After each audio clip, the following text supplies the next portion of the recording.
Okay, so now we've removed the nut. Next thing we need to do is just clean out that nut groove there. I'm just using a file because it's nice and flat. I can get a nice even. And all I'm really trying to do is just remove any of that residual glue up against the fretboard as well. I've already taken a little bit of time to clean that out, and then just using some compressed air or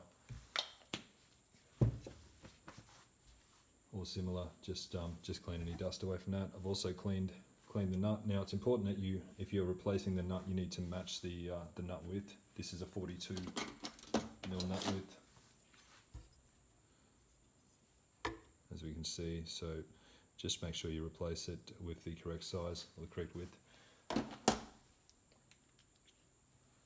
when you go to put this back on, I just put a little bead of super glue.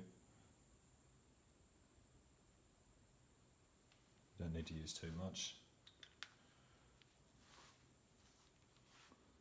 Line that up and press into place, and just hold firmly for about 20 seconds. Being super glue, it'll take fairly easily.